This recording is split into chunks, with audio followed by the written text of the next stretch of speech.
Hello student, welcome back to my YouTube channel Arihant lecture. आज के इस वीडियो में हम बात करेंगे हिंदी में पास होने का जबरदस्त ट्रिक। आपको जानकर हैरानी होगी कि ये जो वीडियो आप देख रहे हो स्वयं एक एग्जामिनर से देख रहे हो और आपने यूट्यूब पे लाखों सारे वीडियो देखी होंगी हिंदी में पास होने की ट्रिक। बट ये जो ट्रिक है, ये जो वीडियो है, आपको सबसे अलग और जीनियस और 110% वर्किंग ट्रिक मिलेगा, जहां से आप बिना पढ़े हिंदी की पूरी पेपर को आपको कैसे हल करना है ये ट्रिक बताऊंगा, जिसमें आप एमसीक्यू का क्वेश्चन और इसके साथ ही साथ लॉन्ग और शॉर्ट टाइप सभी प्रकार के क्वेश्चन को आप आसानी से सॉल्व करके अच्छे मार्क्स ला सकते हो। अभी बिना पढ़े अगर ऑब्जेक्टिव क्वेश्चन को आपको सॉल्व करना पड़ेगा, एमसीक्यू को, वो कैसे सॉल्व करेंगे आज के इस वीडियो में हम देखेंगे। सबसे सही करने का एमसीक्यू जो है, आपको बहुविकल्पी वाला क्वेश्चन सही करने का सबसे बेस्ट ट्रिक, जिसमें से अगर आप 20 क्वेश्चन को अगर मेरे द्वारा बताए गए ट्रिक से हल करोगे तो इसमें से आपको 17 क्वेश्चन बिल्कुल करेक्ट टिक लगेंगे। ठीक है, तो ये वीडियो बहुत इंपॉर्टेंट है। अगर आपने अभी तक वीडियो को लाइक नहीं किया है तो एक लाइक अभी कर दो। अगर आज की इस वीडियो को आप मिस कर दोगे तो दोबारा कभी आप ये नहीं जान पाओगे कि बोर्ड एग्जाम में किसी भी क्वेश्चन का आंसर नहीं आता है तो उसका उत्तर कैसे लेके। हिंदी में पास होने का सबसे बेस्ट ट्रिक आज आप देख रहे हो इस वीडियो को। ठीक है, अगर आपने इस वीडियो पे क्लिक किया है तो आप एक लकी इंसान हो, क्योंकि आपके इस बार बोर्ड एग्जाम में ना अगर हिंदी की जो भी क्वेश्चन नहीं आता हो, अगर आप उसको इस ट्रिक से करोगे तो 110% आपको 110% की गारंटी मैं देता हूं कि आपको नंबर मिलेंगे। 100% गारंटी जो है टीचर आपको खुश होकर उसके नंबर देंगे और वो भी पूरे नंबर मिलेंगे आपको। सबसे पहले बात करेंगे कि अगर गद्यांश के लेखक का नाम ना पता हो तो संदर्भ हमें कैसे लिखना है बोर्ड के एग्जाम में। हमें कुछ भी नहीं आता तो हमें पूरी पेपर को कैसे हल करना है। सबसे पहला एक टारगेट हमारा इस बार का है कि हमें एक भी क्वेश्चन को छोड़ना नहीं है। ठीक है, और जो क्वेश्चन नहीं आता उसको कैसे लिखना, वो ट्रिक क्या लगानी है कि हमें पूरा का पूरा नंबर मिल जाए, आज की इस वीडियो में हम देखेंगे। लेखक का जन्म ना पता हो तो जीवन परिचय कैसे हम लिखें, प्रार्थना पत्र ना आए तो उसे हमें कैसे लिखना है, कोई भी निबंध ना आए तो उसे ट्रिक से कैसे लिखना है। ठीक है, ये सबसे इंपॉर्टेंट है। सबसे पहले तो आपके बोर्ड के जो पेपर होते हैं क्वेश्चन पेपर, उसमें आता है क्या, एमसीक्यू, यानी कि बहुविकल्पी टाइप के क्वेश्चन। जैसे कि उसकी ट्रिक मैं आपको बता दूं कि जब भी कोई इस तरह का क्वेश्चन दिखे, जैसे ये है कि जयशंकर प्रसाद की रचना है, देर का लहर कामयानी ए व बी दोनों की साकेत। ठीक है, तो जब भी ऐसा क्वेश्चन आ जाए जिसमें ए और बी का जिक्र किया गया हो तो वही हमेशा करेक्ट होता है। ठीक है, ये कितने चांस है, 99% उसके करेक्ट होने के चांस है। तो ऐसा क्वेश्चन जब भी दिखे कि कोई भी क्वेश्चन दे दे, कुछ भी दिया हो, लिख दे कि ए और बी दोनों, तो यही वाला अक्सर सही होता है। इसके बाद आपके बोर्ड पेपर में, जैसे कि अगर आपके एग्जाम में कोई भी ऑब्जेक्टिव क्वेश्चन इस भी यानी सन वाला आ गया तो ये ट्रिक आपको लगाना है। सबसे पहले तो आपको सबसे बड़ा और सबसे छोटा इसमें देखना है कौन सा सन है। तो इसमें से हमारा जो है सबसे बड़ा अगर बात करें तो 98 है और सबसे छोटा आपका 1886 है। ठीक है, तो हमें इन दोनों को छोड़कर इन दोनों में से फाइंड करना है केवल कि हमें क्या सही होगा। सबसे बड़ा और सबसे छोटा से हम ब्रेकअप कर लेंगे एंड इसके बाद जो बचेगा उससे हम उसी में से हमको सेलेक्ट करना है। ठीक है, अब इसके बाद थर्ड नंबर है कि अगर आपके एग्जाम में कोई भी एमसीक्यू ऐसा यानी कि ऑप्शन वाला क्वेश्चन जो था बहुविकल्पी टाइप के क्वेश्चन वो आए, अगर इस तरह का आ जाए, जैसे यहाँ पे फॉर एग्जांपल दे रखा है कि कुछ भी दे देगा, उसमें से कहेगा ए बी और सी और लास्ट में लिख देगा उपयुक्त सभी या ए सभी, तो ये वाला 110% ए सभी वाला क्वेश्चन हमेशा सही होता है। ठीक है, और एग्जाम के पेपर में सबसे ज्यादा जो सही होने वाला ऑब्जेक्टिव क्वेश्चन होता है आपके बहुविकल्पी, वो ए व सी होता है। सबसे ज्यादा ए व सी सबसे ज्यादा होते हैं, इसलिए हमने कॉपी वगैरह सब कुछ ले रखा है। आपको वो ट्रिक मैं खुद एग्जामिनर और कॉपी चेक करता हूं और बहुत सारे बच्चे ऐसा करते भी है, उनको नंबर भी मिलता है। तो यहाँ पे सबसे पहले हमारे पास एक पेपर है, जैसे मैं आपको कुछ प्रूफ के तौर पे दिखा दूं। यहाँ पे जैसे यहाँ पे क्वेश्चन की छायावादी कवि है, देखा जयशंकर प्रसाद, महादेवी वर्मा, सूर्यकांत त्रिपाठी निराला, ये सभी। अब देखो इसमें क्या आ गया, ए सभी। ठीक है, तो ए सभी वाला आपको आंख बंद करके टिक लगाना है, क्योंकि देखो प्रसाद वर्मा निराला पंत ये क्या है, छायावाद के कवि है, तो ये करेक्ट हो गया। ठीक है, एंड नेक्स्ट आपको एक और प्रूफ दिखाता हूं। जैसा कि हमने आपको बताया था कि जब भी बोर्ड एग्जाम में सन वाला क्वेश्चन आ जाए, जैसे यहाँ पे है कि प्रगतिवादी युग का आरंभ हुआ था, तो हमने बताया था कि जो सबसे बड़ा है, सबसे बड़ा क्या है 1953 है और सबसे छोटा क्या है सबसे छोटा आपका 1920 ईस्वी है। ठीक है, इन दोनों से हमें क्या कर लेना है, इन दोनों को हमें छोड़ देना है, इन दोनों से हमें कोई मतलब नहीं रखना है, इसमें से हमें अब नहीं देखना है। ठीक, किसमें से देखना है, बचता है हमारे पास दो, 1936 और 1943। तो आप इनमें से किसी भी तरीके से किसी को तुक्का मार देना। इसका प्रगतिवादी का आरंभ जो हुआ था वो 1943 ईस्वी में हुआ था। ठीक है, शुरू में आपके जो क्वेश्चन करेक्ट होंगे ए व बी करेक्ट होंगे, और अगर 10 के बाद जैसे 20 क्वेश्चन देते हैं तो उसके बाद आपका बी व सी करेक्ट होने लगता है। ये तो हमारी पूरी कहानी हो गई। इसके बाद हम जानेंगे कि अब हमें कैसे लिखना है गद्यांश और पद्यांश, निबंध, जीवन परिचय। अगर हमें उनका जन्म तिथि नहीं पता, उनका जन्मदिन नहीं पता, उनकी मृत्यु नहीं पता है, जो गद्यांश है उसका शीर्षक नहीं पता है, लेखक नहीं पता है, तो हमें कैसे लिखना है। वीडियो बहुत इंपॉर्टेंट है। अगर आज की इस वीडियो को मिस कर दोगे आप तो बाद में आप बहुत ज्यादा पश्चाताप करोगे। और आपका जैसे ही बहुविकल्पी समाप्त होता है उसके बाद यहाँ पे 21 नंबर पे आपको दो ठो ये देता है गद्यांश। ठीक है, आपको किसी एक को हल करना होता है, लेकिन अगर इस गद्यांश का हमें देखो, गद्यांश के लिए दो चीजें इंपॉर्टेंट होती है। पहला तो इसका शीर्षक क्या है, एंड दूसरा इसका लेखक कौन है। ठीक है, ये दो चीजें अगर पता हो तो हमके 2 नंबर तो मिल जाएंगे। लेकिन अगर ये दो ही चीजें अगर मिस्टेक से मुझे नहीं पता है तो अब हमें कैसे लिखना है कि हमें पूरा का पूरा 2 नंबर मिल जाए। यही चीजें आज की इस वीडियो में हम देखने वाले हैं। सबसे पहले नंबर पे पूछेगा कि उपयुक्त गद्यांश का संदर्भ लिखिए। ठीक है, तो सबसे पहले हम यहाँ पे कॉपी ले रखा है, जहां पे एक स्केल से ज्यादा की दूरी लेकर हमने यहाँ पे साइड वाली पाई खींच ली है। अब इसके बाद कॉपी की शुरुआत कैसे करनी, सबसे मोस्ट इंपॉर्टेंट ये है। सबसे पहले ब्लैक पेन लेना है, या तो आप ब्लैक स्केच दोनों का यूज कर सकते हो। यहाँ पे जैसे हमने इसको लिया एंड यहाँ पे एक स्केल से ज्यादा की दूरी लेकर पाई खींच दिया। अब इसका जो हेड है, ठीक है, हेड मतलब ये ऊपर जो है, यहाँ पे आपको लिखना है खंड ब, क्योंकि जो आपका प्रश्नोत्तर संख्या 21 शुरू होता है वो खंड ब से शुरू होता है। खंड ब में सबसे पहले तो वर्णनात्मक टाइप के प्रश्न, स्केल से डबल पाई इस तरह से खींचना है। अब यहाँ पे क्या डालना है आपको, देखो, first impression is last impression. ठीक है, इंपॉर्टेंट चीज है, वीडियो को थोड़ा भी स्किप मत करना आप। आपसे एक छोटी सी रिक्वेस्ट है, क्योंकि ये वीडियो आपकी लाइफ बदल सकती है। ये आप सबसे पहले इसमें आपको मिलेगा वर्णनात्मक टाइप के प्रश्न, तो यहाँ डाल देना वर्णनात्मक प्रश्न। डाल दिया यहाँ पे वर्णनात्मक प्रश्न, एक लाइन छोड़ना है, डालना है प्रश्नोत्तर संख्या।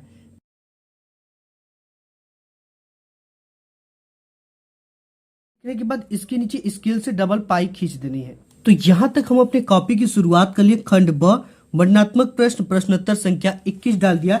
एंड डालने के बाद देखो सबसे पहला चीज क्या करना है आपको, यहाँ पे देखो शुरुआत के गद्यांश में 2 ठो होता है, एक पहला होता है, एक अथवा करके देता है।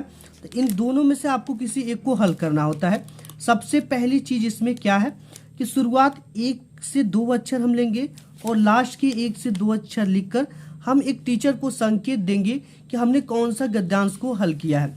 तो इसके लिए देखो सबसे पहले यहाँ पे हम ब्लैक पेन लेंगे, आप संकेत या गद्य दोनों चीज यहाँ पे लिखोगे, एक लाइन छोड़ोगे एंड यहाँ पे लिखेंगे गद्य। ठीक है, गद्य के बाद हमें वो पहला 1 से 2 अक्षर लेना है।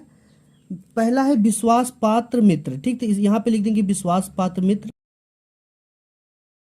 ये हमने लिख दिया। अब इसके बाद आपको डैश डैश लगाना है इस तरह से।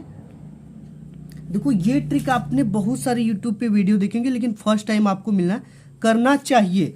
तो लास्ट हमारा क्या है, करना चाहिए, तो हम यहाँ पे लिख देंगे करना चाहिए। ये हमारा एंड हो गया यहां तक। ठीक है, अब हमें सबसे पहले संदर्भ लिखा दिया है, तो हमें यहाँ पे लिखना है संदर्भ, हेडिंग डालनी है। संदर्भ में इसके नीचे स्केल से डबल पाई खींचनी है आपको, हमने यहाँ पे हाथ से ही खींच दिया। अब यहाँ पे लिखना है कि प्रस्तुत गद्यांश हमारी पाठ्य पुस्तक, इतना आपको लिखना है। अब देखो इतना हमने लिख लिया, प्रस्तुत गद्यांश हमारी पाठ्य पुस्तक।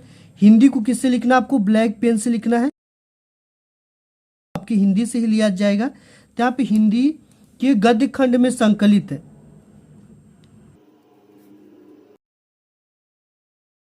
अब देखो यहाँ पे हमने लिख दिया कि प्रस्तुत गद्यांश हमारी पाठ्य पुस्तक हिंदी के गद्य खंड में संकलित। ठीक है, अब आप कहोगे कि इसका शीर्षक मुझे नहीं पता है, तो हमें क्या ट्रिक लगानी है।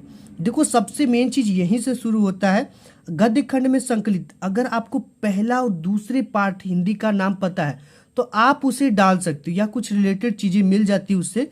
अगर नहीं पता है तो आपको नीले पेन से लिखना है। जैसे ये जो है ये मित्रता नामक पाठ से लिया गया, तो हमको पता है, ठीक है, तो हम इसको किस पेन से लिख रहे हैं, ब्लैक पेन से लिख रहे हैं। अगर ये चीजें हमें नहीं पता होती तो हम इसको किस पेन से लिखते हैं, ब्लू पेन से लिखते हैं। या तो अगर आपको ट्रिक है, या पहला या दूसरे पार्ट का नाम लिख दो, क्योंकि एक गद्यांश आपके पहले या दूसरे पार्ट से 110% आता ही आता है, ठीक है। गद्य खंड में संकलित मित्रता नामक पाठ से लिया गया।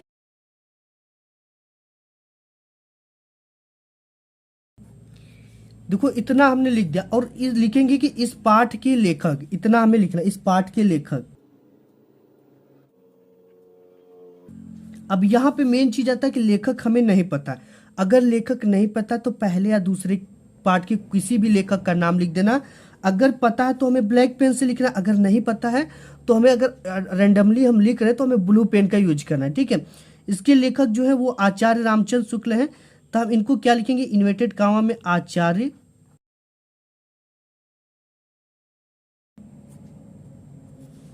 जी है, ठीक है। इतना तो हमने लिख दिया। और ये चीजें अब ध्यान देना, ये इतना सेम रहेगा सभी।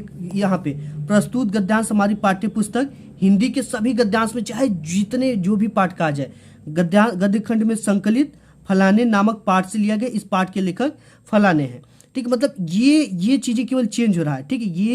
ये आपके लेखक और शीर्षक, बाकी पूरी ये याद कर लेना आप और इसी को लिख देना। अगर ये शीर्षक नहीं पता है तो ब्लू पेन से लिखना, एक या दो पार्ट का। लेखक नहीं पता है तो एक या दो पार्ट का ब्लू पेन से लिखना। तो यहाँ पे आपको ब्लू पार्ट लिखोगे उससे ब्लू पेन से, तो देखो एग्जामिनर जो होता है काफी फास्ट होता है, ठीक है।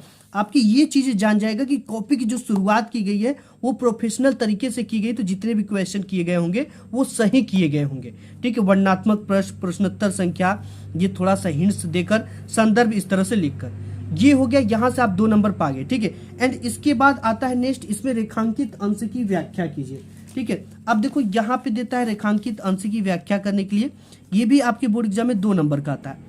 अब यहां से लेकर यहां तक के शब्दों के नीचे इस तरह का एक रेखा खींचा गया, एक लाइन खींची गई है, और फिर इसके नीचे यहां से लेकर यहां तक भी खींची गई है। तो सबसे मेन चीज है, सबसे पहले हमें क्या करना है, इसी को देखकर रेखांकित अंश की व्याख्या, मात्रा उत्तरा गलत ना हो, इसी को रेखांकित अंश की व्याख्या हेडिंग डालनी है। हेडिंग जब भी डालोगे 3 लाइन छोड़कर डालना है। यहाँ पे हम डालते हैं, यहाँ पे रेखांकित अंश की व्याख्या।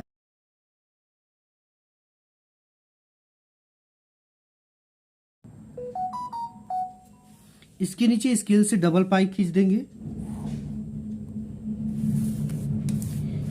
यहां पे हमने क्या किया, डबल पाई खींच दिया। अब हमें एक चीज ट्रिक क्या है इसमें, रेखांकित अंश की व्याख्या लिखने पर ये चीजें लिखना है कि प्रस्तुत गद्यांश में लेखक कहता है। ये गद्यांश है तो लेखक कहेगा, अगर पद्यांश होता है तो उसमें कवि कहता है, ये लिखेंगे कि प्रस्तुत गद्यांश में लेखक कहता है कि,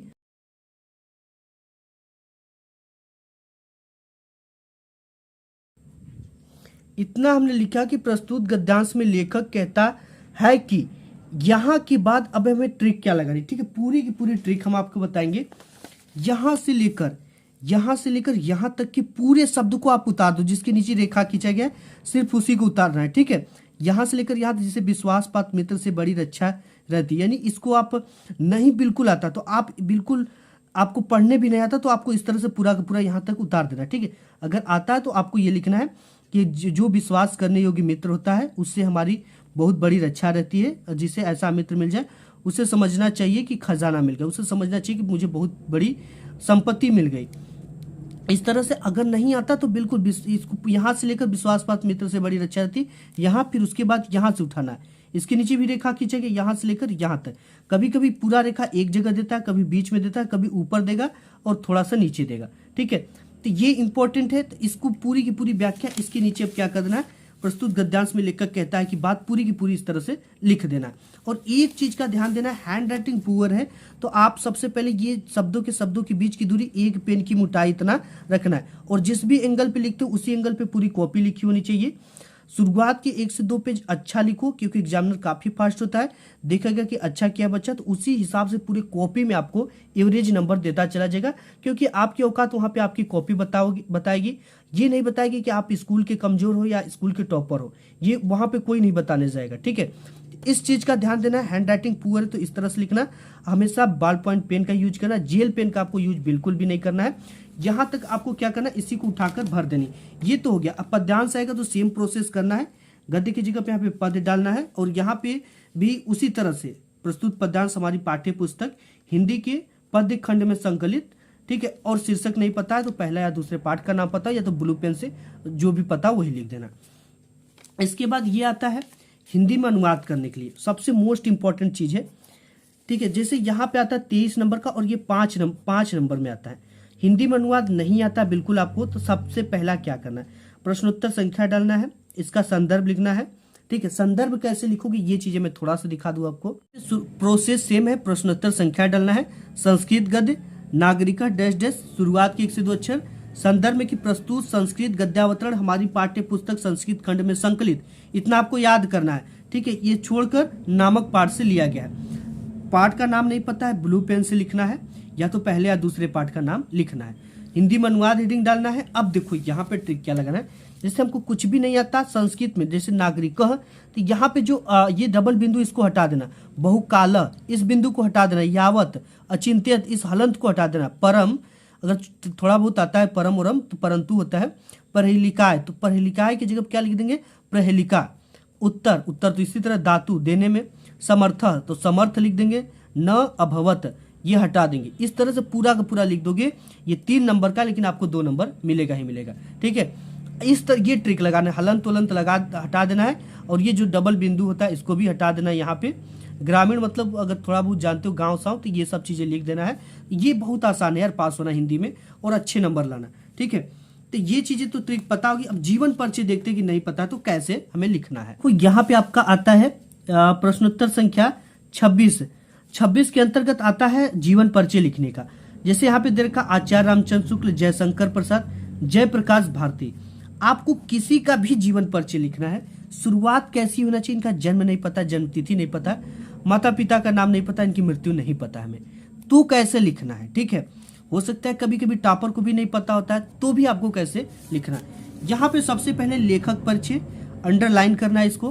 प्रश्नोत्तर संख्या 26 का क, इसको भी अंडरलाइन करना है स्केल से, ठीक है, ब्लैक पेन से। जयशंकर प्रसाद जिसका लिख रहे हैं उसका टाइटल होना चाहिए। टाइटल भी आपको नहीं पढ़ने आता तो इसी में से देखकर आप सिंपली उतार देना, जैसे यहाँ जिसका भी लिख रहे हो। लिखने के बाद जीवन परिचय डालना, हेडिंग लिखना हिंदी के प्रमुख लेखक जयशंकर प्रसाद तो मिल गया जिसका हम लिख रहे हैं। हिंदी के प्रमुख लेखक जयशंकर प्रसाद का हिंदी में महत्वपूर्ण योगदान रहा है। इनका जन्म एक साधारण व अच्छे परिवार में हुआ था, क्योंकि हुआ तो अच्छे ही परिवार में होगा, और गरीबी जरूर लिख देना, ठीक है। और कम उम्र में शिक्षा का ग्रहण कर लिया, परिवार में हुआ था। हिंदी में इनका महत्वपूर्ण स्थान रहा, हिंदी के लेखक है तो भाई स्थान तो रहेगा ही, महत्वपूर्ण स्थान है। इनकी प्रारंभिक शिक्षा घर पर ही हुई, क्योंकि पहले के जमाने के लोगों को ज्यादा से ज्यादा शिक्षा घर पर ही हुई करती थी, प्रारंभिक शिक्षा। इन्होंने हिंदी, संस्कृत, अंग्रेजी, फारसी भाषा का गहन अध्ययन किए, ठीक है। किसी भी भाषा का लिख देना आप, 3-4 भाषा का अध्ययन किए। इनके माता पिता की मृत्यु बहुत जल्द ही हो गई। सभी लेखक के लगभग माता पिता की मृत्यु जल्दी ही हो जाती है, ठीक है। इतना आपको लिखना है, इनकी माता पिता की मृत्यु जल्दी ही हो गई। इसके बाद लिखना है माता पिता की मृत्यु हो जाने के कारण इनके ऊपर कठिनाइयों का पहाड़ टूट पड़ा। भाई किसी के भी माता पिता का होना ऐसा, लेकिन उसके ऊपर तो पूरी जिम्मेदारी आ जाती है। इनका जीवन बड़ा ही संघर्षशील था, ठीक है। जब माता पिता नहीं रहेंगे तो संघर्षशील रहेगा ही रहेगा। भाई जो भी अगर कुछ कठिन मेहनत किया तभी तो वो अच्छे बने हैं। हिंदी में इन्होंने नाटक, उपन्यास, कहानी आदि की रचना की है, ठीक। जो भी लिखे हो, और नाटक लिखेंगे, कहानी लिखेंगे, ठीक है। बाद में अत्यधिक चिंता व बीमार होने के कारण इनकी मृत्यु हो गई, ठीक। इतना तो हमें लिखना ही लिखना है, इतना लिखेंगे। इसके बाद आता है 3 नंबर यहाँ पे मिलेगा, एक आध दो अगर इनकी रचना पता है तो रचना लिख देना, ठीक है। ये हो गया। अब इसके बाद बात करते हैं, देखो प्रोसेस क्या है। तुलसी का आएगा, ठीक है। सेकेंड नंबर कवि का आता है, तो कभी कभी इसी तरह से लिखेंगे जैसे हमने बताया। अपनी पाठ्य पुस्तक से कंठस्थ किया कोई एक श्लोक लिखिए जो इस प्रश्न पत्र में ना आया हो, तो आपको 2 ठो तैयार कर लेना है, ठीक है। एक आएगा, एक आप लिख लेना। अब आता है प्रार्थना पत्र लिखने के लिए। प्रार्थना पत्र नहीं पता है, नहीं लिखने आता, तो आप कैसे लिखोगे ये चीजें हम देख लेते हैं। प्रार्थना पत्र के लिए इंपॉर्टेंट क्या है, सबसे पहले तो पत्र लेखन ऊपर डालना है, प्रश्नोत्तर संख्या डालना है, सेवा में डालना है, ठीक है। सेवा में डालने के बाद एक कामा लगाना है, और जहां से कामा इंड होता वहीं से हम शुरू करेंगे श्रीमान प्रधानाचार्य जी, HV inter college Prayagraj Uttar Pradesh, जहां पे उसका नाम ये आपके ID कार्ड पे ही होगा, उसी विद्यालय का नाम लिख देना जहां पे आप पढ़ते हो। ठीक है, अब यहाँ पे बी से जो शुरू होगा वो जहां से कामा इंड हुआ है उसके जस्ट नीचे से, इसको यहाँ से भी शुरू कर सकते हैं। बी से आकस्मिक अवकाश हेतु पत्र, ये जो पत्र देगा उसमें लिखा रहेगा कि आप बीमारी पर प्रार्थना पत्र लिखो, जरूरी काम पर प्रार्थना पत्र लिखो, विद्यालय में आवश्यक उपकरण हेतु लिखो, ठीक है, एक्स्ट्रा क्लास के लिए लिखो, ये चीजें रहेगा जो देगा उसमें लिखा रहेगा प्रार्थना पत्र पे, तो वही चीजों को उतार देना। फिर आपको सेवा में जहां से हम लिखे हैं वहीं से महोदय लिखेंगे ब्लैक पेन से, एक कामा लगाएंगे और जहां से ये कामा खत्म होगा वहीं से सविनय निवेदन है कि आज मेरे घर पर एक अति आवश्यक कार्य हो जाने के कारण इतना प्रोसेस लिखना है, जो भी है उसी को लिख देना। ठीक है, बीमार हो जाने के कारण, ये हो जाने के कारण वो। अब इसके बाद ये पूरी लाइन इंड होने के बाद अतः आपसे विनम्र निवेदन है कि एक दिन की आकस्मिक अवकाश प्रदान करने की कृपा करें। आपका आज्ञाकारी से क ख ग घ कक्षा 10 दिनांक और धन्यवाद हर समय सेवा में के जस्ट नीचे आपका आएगा। ठीक है, और आपका आज्ञाकारी शिष्य शिष्या और क ख ग घ लिख देना, नाम नहीं लिखना है, कक्षा 10 11 12 जो भी वो लिख देना है। इस तरह से लिखना, केवल प्रोसेस देखा जाता है इसमें। ठीक है, लिखे क्या हो ये चीजें बाद में देखी जाएगी।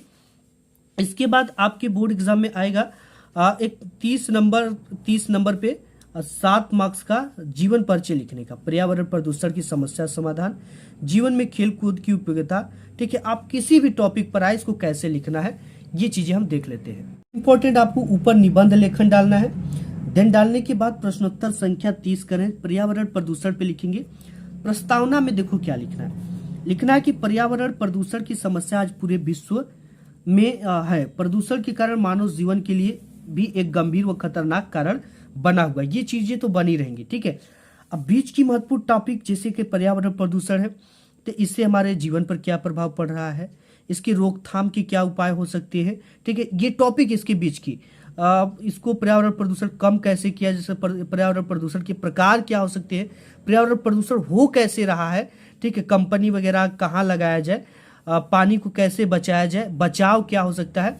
लास्ट और फर्स्ट हेडिंग सभी में एक रहेगा, प्रस्तावना, उपसंहार या निष्कर्ष। ठीक है, तो उपसंहार में लिख देंगे कि अतः हमें पर्यावरण को हर तरह से सुरक्षित रखना चाहिए, क्योंकि पर्यावरण अगर सुरक्षित नहीं रहेगा तो हम भी सुरक्षित नहीं रह सकते। ठीक है, तो आपको ये ट्रिक फॉलो करनी है।